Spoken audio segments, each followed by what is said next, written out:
Hey everyone, welcome back to Catching Up with the Walkers. Thanks so much for stopping by. It's been a while. We haven't been able to sit down and catch up with you guys because we've been going at 100 miles per hour. Wherever we go, we're just going in a tizzy because we've been busy. But guess what? Did you just use the word tizzy? Yeah, a tizzy. You know what a tizzy is? It's when you can't really get your thoughts straight because you're just going and going and going.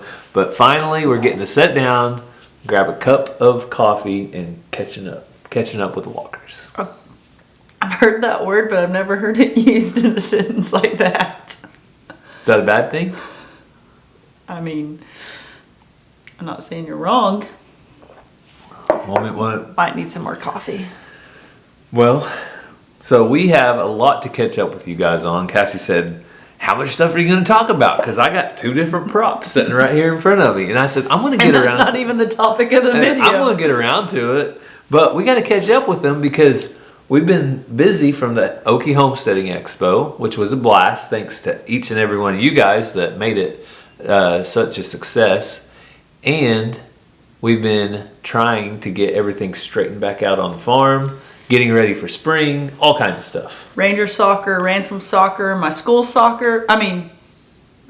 Ranger soccer, Ransom baseball, my school soccer, our real jobs, our part-time jobs, our farm jobs, YouTube, our church.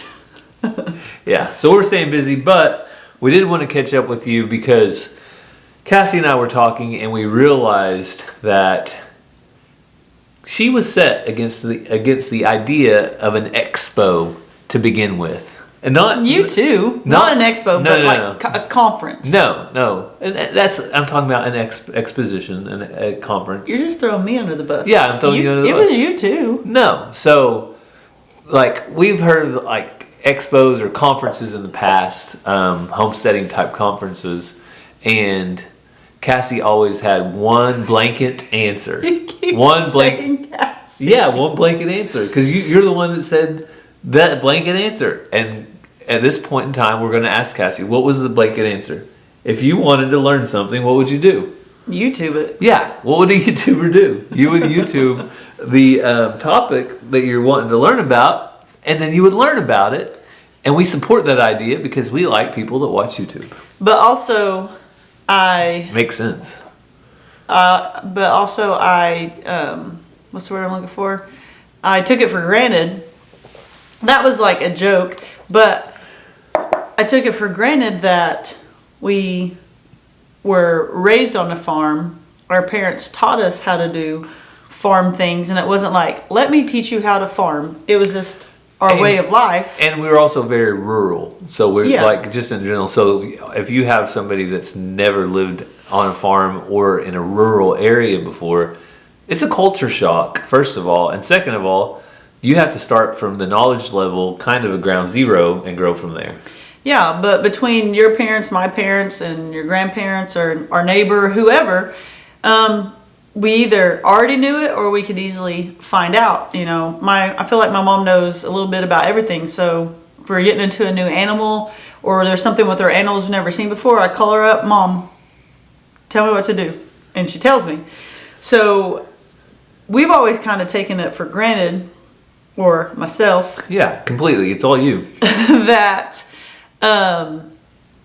not everyone is brought up in that way of life. Some people are just now trying to get into farming, homesteading, gardening, and all that stuff. And you can YouTube it and figure it out. But some people want hands-on. They want to see it. They want to ask questions. They don't just want to watch it. They want to be in a community of it. And find like-minded people. And somebody said, what you guys have said like-minded a whole lot. What does that even mean?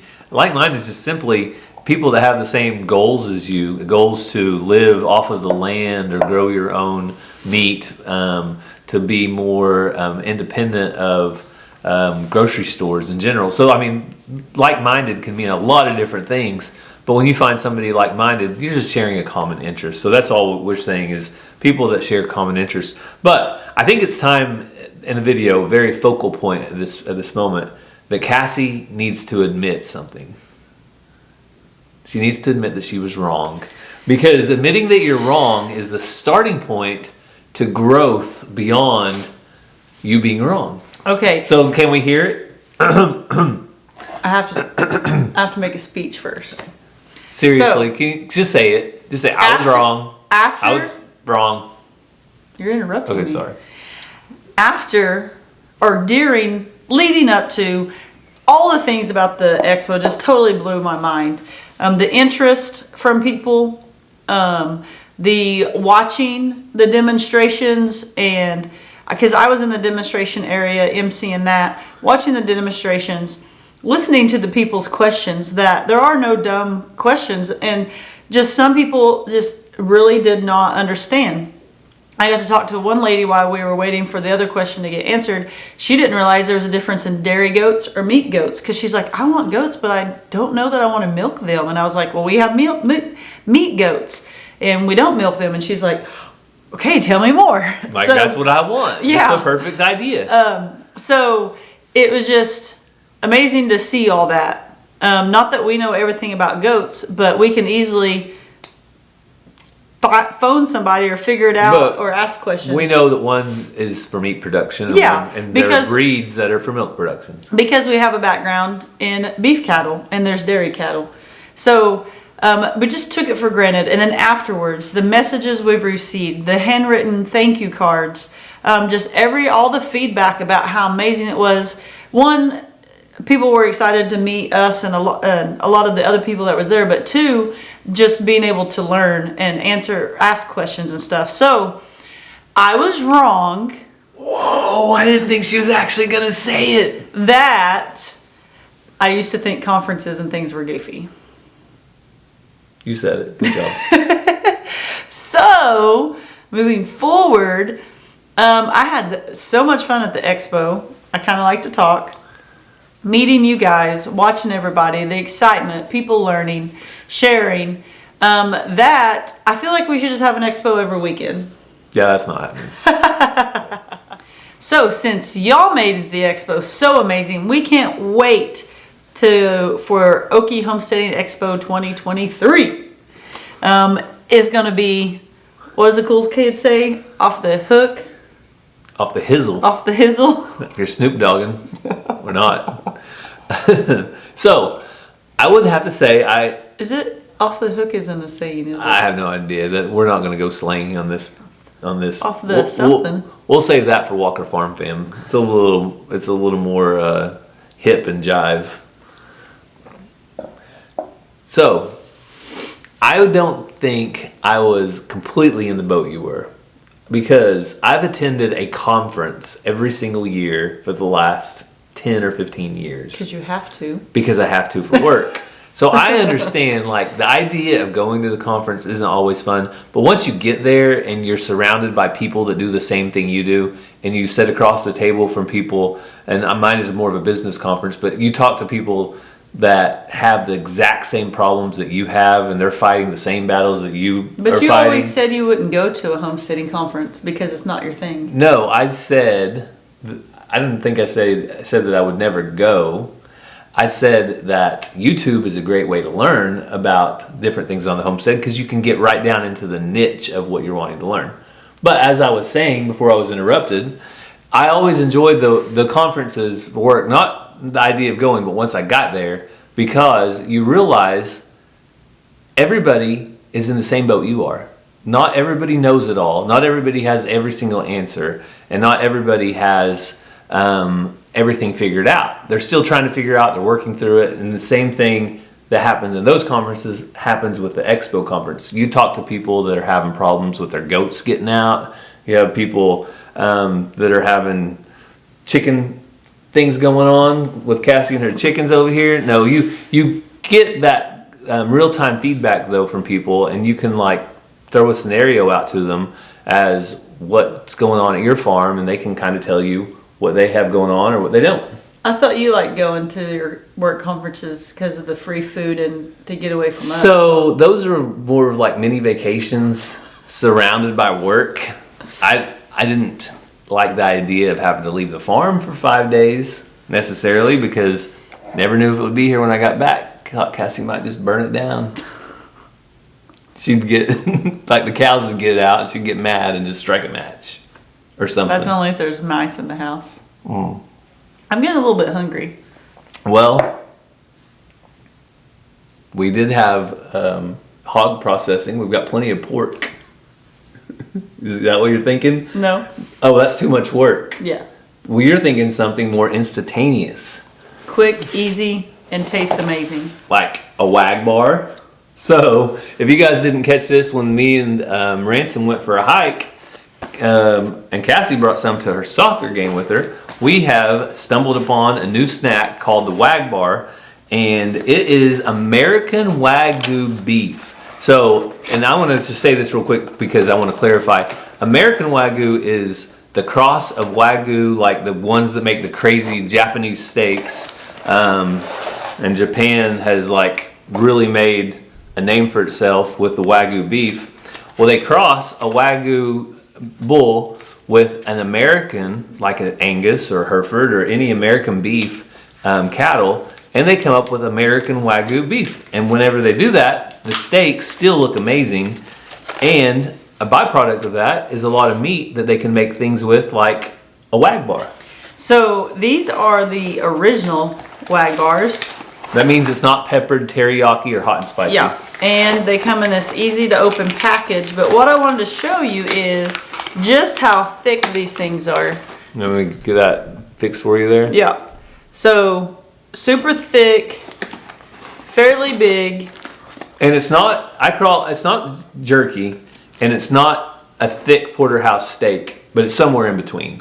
Like I call it a meat bar because it's a nice thick cut of meat.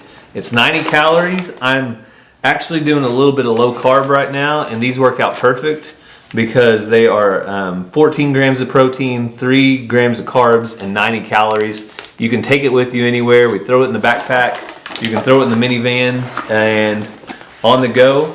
And another thing they are is, it says right here on the box, beef with purpose.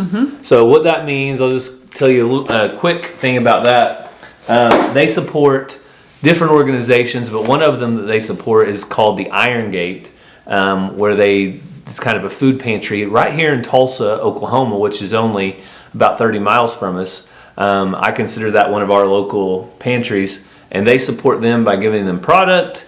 And I've went there before in the past and volunteered and helped feed the homeless and things like that. So I appreciate that they do that. They also do other ways of support, but I thought that was pretty cool. So yes, They also partner and give money to foster care. So it was kind of interesting to find out foster care is a big thing for our family, and they give part of their what I'm trying to say, proceeds. And to the Iron Gate, which Gary has specifically went there and volunteered before. So that was really cool. And they're for Oklahoma guys. So these guys are based out of Oklahoma, the guys that started the company. So a lot of cool little things that I didn't have time to tell you in Walker Farm Fan video, but I thought since I'm sitting down and catching up with you, we really like it. They have a promo code for our viewers or our subscribers. It's called Walker10. So just our last name, 10, and that gets you 10% off. So if you're interested in a Wag Bar, head over to the link that we have in the description, and you can check out the products. If you're interested, make sure and save 10%. Yeah. And I think that's about it, but we want to catch up with you guys on something we said we would do. That's gardening. We do it every year, and coming up in our next Walker Farm Fan video, you'll actually get to see me, Mazzy, and Ransom in the garden because you guys were not there. I'm not going to tell you what we planted, but we did get to plant some stuff in the garden, and I will tell you about something we have not planted yet, but I'm super excited about it. Oh, sorry, Doug. So, like I said, we had some seeds from Haas Tools, which is a wonderful seed supplier, and we've already got some of those in the ground. I'm not going to tell you what yet. You have to watch the video on Walker Farm Fan. But our tribe, Cherokee Nation, they have their own seed bank, and they have an heirloom seed bank program. So they sent us out this paperwork, And they also sent us our very own seeds. So this year we got dipper gourd. So we got dipper gourd seeds right here. And we also received some white eagle corn. So this is something that we grew in the past, white eagle corn. It gets... Is that the gym corn stuff? It's kind of like some people call it gym corn or Indian corn. It gets about 11 feet tall. Don't mind me, I'm just finishing my snack. Cassie's just eating over here. But this corn gets about 11 feet tall. It has the most beautiful purple and browns and golds in it. And you can see right there on that picture, maybe, there's a kid standing by the corn, and you can see how tall that is. Oh, it's not wanting to focus. But anyway, just trust me, it gets tall. And we are excited about growing that in the garden this year. So that's just one thing that we're excited about. What are you excited about, Cassie, in the garden? Eating cherry tomatoes straight out of the garden. So Cassie just goes out and picks out of my garden. She doesn't do a whole lot as far as working and pulling. Throwing me under the bus altogether. Or pulling weeds, but that's okay. I enjoy it. So. It's not my thing. What is your thing? Chickens? Yeah. Yeah, that's a problem. Coaching. How many baby chicks do you have now? You want to let them know? Eating jerky. Well, you were doing all the talking, so I was going to eat, but now you're asking me to talk, so I got to stop. Yeah. How many baby chicks? I hatched 9, and then Lori at LG Homestead gave me 2, and then I just had one hatch today. Mm-hmm. That brings you up to a dozen. 12. Oh, I wasn't going to count. And then there's 3 more eggs in there, and one has pipped, and the other 2 haven't yet. So 13, 14, 15 or 16 chicks. Where are you going to put all these chicks? And I just sold some yesterday. Those were roosters. And Brandon brought me a surprise today. I was going to say, that's a surprise, right? Yes. That's also on Walker Farm Fam coming up. So we're catching you up on what's to come. Brandon was in the area, and Stephanie and 2 of their kids from Rustic Woodworking Family. And he brought me a surprise. And they're the biggest eggs I've ever seen. That's all you need to say. They're big. So, along with that, you guys be watching for that video, because Brandon has something exciting that he's going to be doing, and you guys are going to want in on that. So anyway, we don't keep very many secrets from y'all, but this we're keeping a secret. So that's what we caught you up on. What's coming up? Some gardening, more chicken hatching. It's pretty much could be our channel, is hatching chickens with Cassie. Should I start a 3rd channel? Hatching chickens while I eat my Wag Bar? Probably not. So that's what's coming up. But as far as catching up, you guys saw us take 2 steers to Adler Farms. We worked out a deal with Chad. I give the steers at 6 months old. He raises them up to about 2 years old, and then I get one of them back. And that will be food for our family for sure, and food for his. So we're excited about that. And a lot of you were, well, how do you say, bothered in that video by a cow chasing after this trailer. I didn't think bad about it at all, honestly, because that's just normal. That's what cows do. Like they like their baby calves, but those calves were close to 500 pounds.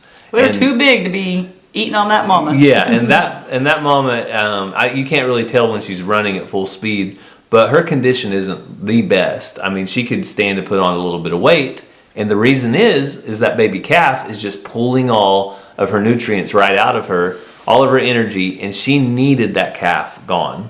And we can't keep them all. If we kept them all, we'd need more land and more feed and more hay and all the things. So it's just part of farming, and they don't always chase the trailer like that. She just happened to. The other ones had already forgotten. They're like, take my baby, I don't care. And so a lot of people did not like that. But hey, that's why we share. Like, we share the good and the bad and the ugly. That's pretty ugly, I'll be honest. It's not something that we love, but it's part of it. Like, that baby calf has to be separated from her mama, so her mama can stand his mama, so the mama can stand to flourish and continue to Get grow and fatten back up so she can have another baby. So she can and rebreed. be healthy enough to do it. Yep, it's just the cycle of the farm, and that's the farm life, and that's what we share. Yep. So, sorry. Yes. So also here on Catching Up with the Walkers, we spend some time on prayer requests and what's going on with us in our lives and people that we know. There's also all kinds of prayer requests that people leave down in the comments. So I encourage you, as you watch the video, to scroll through those, or after the video, to check it out. But we have one very special request this week. Yes, our friends over at Hume's Little Homestead, we met them while we were in Arizona visiting the farm on Route 66, and they were just the sweetest family. And when we met them, they had just recently lost a child, had a miscarriage, and they were going through a hard time. And in the months between then and now, they found out that they were pregnant again, and this time with twins. And they've been so excited, and lots of prayers and prayers for protection and things. And they found out just a few days ago that they had lost the twins. And so we just ask if you guys could go over to Hume's Little Homestead and encourage them, watch their videos. I know it won't fix the loss or take care of the pain or anything like that, but some bright cheer and encouraging words may brighten their day a little. Maybe they'll open up YouTube and be like, wow, we got a bunch of new subscribers, or people's been watching our videos, or whatever. I think, and most of all, pray for them and let them know that you're praying for them, so, if you are. That's what I was going to say. Go over and subscribe to Hume's Little Homestead. Let them know that you're praying for them. There's maybe some of you out there that have experienced this, and that's always encouraging to hear from others who have experienced things that you have. So we just ask that you keep them in your prayers, and you ask for protection and safety with the process and everything, and that you would just pray that God would put some encouragement in their life. And we can't imagine what they're going through, but we want to ask for prayer and encouragement. They're the sweetest family, like I said. So go check them out, Hume's Little Homestead. Yes, we thank you guys so much for doing that in advance. We thank you for following along with our family as we go through the days and the weeks and the ups and the downs and the years now. We've been on YouTube now for over 2 years, and we go back every now and then and watch some of those old videos. And it wouldn't be possible without you guys continuing to watch and support us. So thank you so very much. Thanks for following along with Catching Up with the Walkers. Have a great day. God bless, and we'll see you next time. Love you guys.